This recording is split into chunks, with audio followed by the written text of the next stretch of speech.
Sí, Amira, gracias. Bueno, estamos en el último punto, ¿sí? En Paraná y Corrientes, donde sigue trabajando la policía de la ciudad junto a Gendarmería. Ahí pueden ver las marcas de donde están las vainas servidas, ven los números.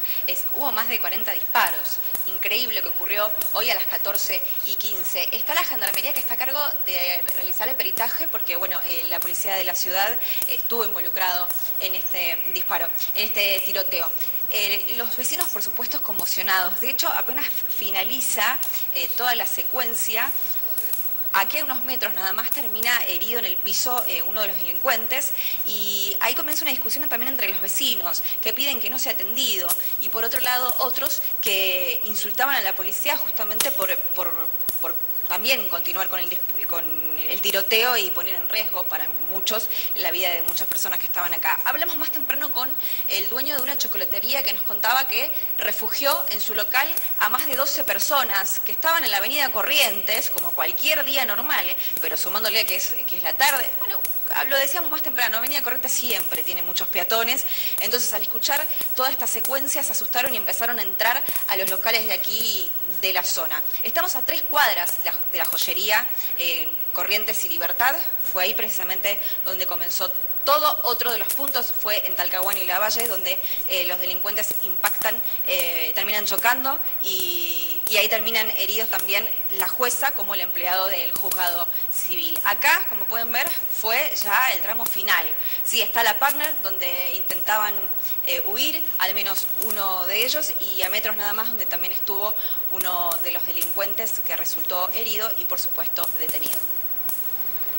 ¿De cuántos detenidos estamos hablando? En principio de 2, pero ojo, porque hay uno que es el que está internado porque sufrió una gravedad justamente en este tiroteo y el otro está detenido pero es sospechoso por el momento. Lo detuvieron ¿por qué? Porque estaba en medio de la escena del tiroteo y no lo pudieron identificar. Entonces por prevención está detenido y va a tener que declarar. Y volvemos a lo mismo, un delincuente herido, como nos comentaba Jackie, un delincuente herido y la gente que estaba alrededor que decía no lo atiendan, no lo ayuden. Que no lo ayuden. Así es. Claro, porque la gente ya estaba cansada.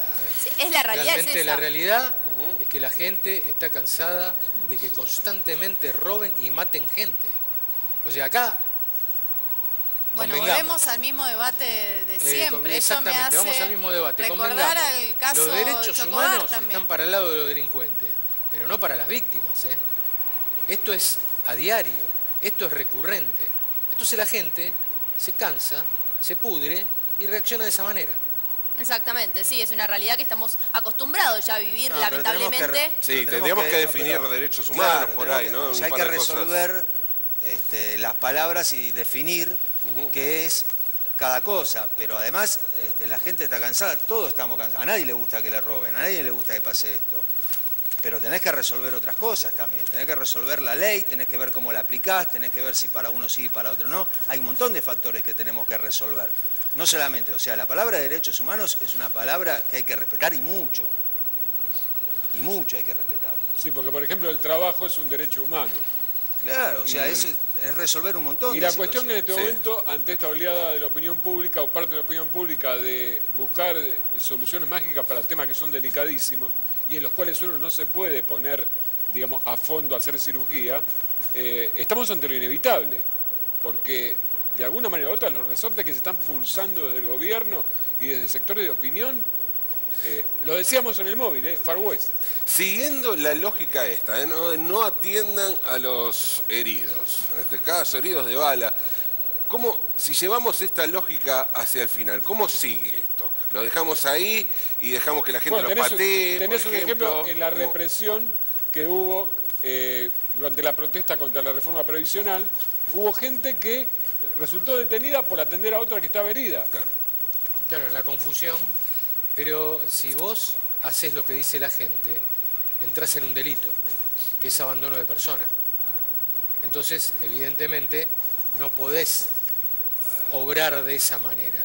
Bueno, hoy le preguntaban incluso a la ministra de Seguridad en una entrevista aquella frase de Rucauf de hay que meterle bala a los delincuentes, ¿no? Bueno, parece que en este caso, por lo menos en este caso de inseguridad, los vecinos saltaron en contra del delincuente. Ahora los delincuentes tampoco van a tener derechos, ni siquiera, digo, en este caso de ser atendido en un hospital. Querían directamente que se muera. O sea, se suma al meter bala, él, después de que le metieron bala, no darle atención médica. Ese sería como un estadio superior del meter bala. Después... Sí, pero hay una gama con 2 puntos. La primera es, guay del que tenga cara de sospechoso en estos tiempos y no sea culpable. La primera, incluso viajando en un transporte público. Y la segunda, me incluyo, tenemos que redefinir qué decimos cuando hablamos de la gente. Porque no se puede hablar de una encuesta así porque sí, como hizo Durán Barba. Son temas muy delicados, muy sensibles, y está de por sí la vida de víctimas y victimarios, ni más ni menos. O sea que estamos en problemas los que tenemos cara de sospechoso. Estoy en el horno, mira, estoy en el horno mal. Pero bueno, así estamos. ¿Ha viajado en colectivo acá en Buenos Aires? Sí, claro. Bueno, pero esto es una realidad que estamos viviendo ya desde hace años, no es que se implementa ahora. La gente está harta ya desde hace varios años atrás, no es de ahora. O sea, es una cosa que suma, vienen sumando las distintas gentes. Hay muchos que prefieren lincharlos, o sea, cada uno está actuando a su manera. Pero es como el tema del 2x1, es como el tema de las salidas transitorias. O sea, hay un montón de factores que tenés que resolver en esto del delito, porque el delito es el delito. O sea, uno no puede defender el delito, pero sí lo tenés que castigar. Ahora, ¿vamos a linchar al tipo? Claro. ¿Vamos a hacer como estaban haciendo recién con un violador? ¿Dónde está la justicia? ¿Dónde está la policía que no va a buscar a este tipo? Entonces vos, con esa inacción, permitís que la persona, ¿qué le vas a decir a la madre de una nena de 11 años que fue violada? ¿Le vas a decir, no, espera? No puede esperar más. ¿Qué le vas a decir a la nena de 11 años que fue violada? Algo tenés que hacer para ayudarlo, después de todo lo que pasó. Pero que el accionar tiene que estar con la policía y con la justicia. Es la justicia que tiene que ir a buscar. Bueno, en ese caso la culpa la tiene la justicia, porque no obra como corresponde. Bueno, y estamos en comunicación telefónica con Marcelo Soriano, él es abogado, escritor también, para ver cuál es tu opinión al respecto de este tema. Pena de muerte sí, pena de muerte no. Marcelo, te escuchamos. Sí, ¿qué tal? Buenas tardes a todos ustedes. En principio, aparte de abogado, soy doctor en Derecho y profesor universitario y licenciado en Seguridad y perito mecánico armero y criminólogo y una lista, etcétera, más. Digo esto porque, más allá de la presentación de ustedes, creo que el público debería saber quién está dando opinión. De los libros que vos hablás, precisamente yo soy autor de uno que generó polémica muy amplia el año pasado, que es Cómo matar un chorro y no ir en cana, que generó una amplia polémica, y en enero de este año ya publiqué el volumen 2, que es Cómo matar un chorro, no ir en cana, recargado. Más allá de lo simpático o antipático que le pueda resultar el título a algunos, que no lo han leído, por supuesto, los 2 libros son un completo tratado sobre el derecho a la legítima defensa del ciudadano. Y en base a eso vamos a dar las opiniones que ustedes me puedan pedir. ¿Cuál sería, en definitiva, la consulta? Porque no estaba escuchando En principio a mí me gustaría saber el título del libro. O sea, contame un poco cuáles son los casos, los tips, si querés. Vamos a ponerlo en términos así actuales, televisivos, casi de redes sociales. Vos que sos comunicador, yo te voy a llevar al razonamiento lógico. Hay un señor que es uno de los padres de la teoría de la comunicación humana, que se llama Paul Watzlawick. Seguramente lo habrán escuchado nombrar o lo habrán tenido que estudiar, seguramente. Ponía un ejemplo clásico en su libro, precisamente Teoría de la Comunicación Humana, que dice, vos ingresás a un restaurante y en una de las paredes ves un cartel que dice, si usted considera que los mozos son maleducados, debería ver al gerente. ¿Qué interpretación le darías vos a ese tipo de cartel? Y supongo que el gerente es mucho más maleducado, por ejemplo. Para algunos sería eso, para otros sería vaya y denuncie la maleducación de los mozos, lo cual es correcto. Ahora yo te digo, ¿cómo matar a un chorro y no ir en cana? ¿Vos qué interpretás? Y en principio veo una forma de zafar, digamos, de cómo matar a un chorro y zafar de la ley. Claro, muchos lo han interpretado como que el libro explica la manera en que vos tenés que ejecutar a un delincuente, con lo cual está completamente errado de la realidad. En un primer reportaje que me hizo Luis Novarecio, y bien apareció el libro, yo le dije que el título original debería ser Tratado Elemental del Derecho que le asiste al ciudadano a ejercer su legítima defensa ante una agresión ilegítima, anotado y concordado con la doctrina social de la Iglesia, tratados internacionales de derechos humanos, doctrina y jurisprudencia de consulta. No vendías ni un libro. Claro, pero no solo eso, sino que aparte la tapa mediría 1,50 m por 40 de ancho. Claro. Entonces... pero es más ganchero este título, convengamos también, ¿no?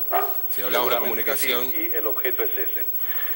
El libro lo que trata es precisamente sobre todo lo que tiene que ver con la legítima defensa y ahora podemos saltar, si querés, al tema Chocobar, que creo que era lo que ustedes estaban tratando. Sí. Sí, tanto Chocobar como los testimonios que nosotros tuvimos, que la gente está cansada de la inseguridad y decían, si mató o violó, hay que darle pena de muerte. Sí, si mató con dolo, esto es con conocimiento, intención y libertad de lo que estaba haciendo, yo creo que estoy de acuerdo. Sí. Es más, el Código Penal ya habilita la pena de muerte. Y ustedes me van a decir sorprendidos, oh caramba, no, ¿dónde? Sí, esto yo mismo lo dije en una participación en uno de los programas de Mauro Viale, colega de ustedes de otro canal, donde estaba participando Lubertino cuando era secretaria de Derechos Humanos, y yo le dije, el artículo 34, inciso 6, infine, del Código Penal establece la legítima defensa privilegiada, y precisamente el inciso dice, sin importar el daño ocasionado al agresor. Volviendo a la teoría de la comunicación humana, ¿qué significa sin importar el daño ocasionado al agresor? A ver, pero eso no es pena de muerte, eso es otra cosa. A mí me están habilitando para que lo mate. Pero la pena de muerte es el Estado ejerciendo esa potestad. Yo estoy de acuerdo con lo que vos decís, pero como paso previo a llegar a la intervención del Estado, está el ciudadano en situación de riesgo. Entonces, el Código Penal lo autoriza a que determinadas circunstancias, cuando hay nocturnidad, escalamiento, fractura, etcétera, del lugar habitado, reuniendo los requisitos que establece el inciso, te habilita a matar al delincuente. Es decir, que ya de por sí nosotros tenemos un pie puesto como antecedente legal, si te parece... Marcelo, en instantes establecemos nuevamente esta comunicación, nos vamos rápido a Boulogne, allí Matías Rezano. Aquí en la localidad de Boulogne.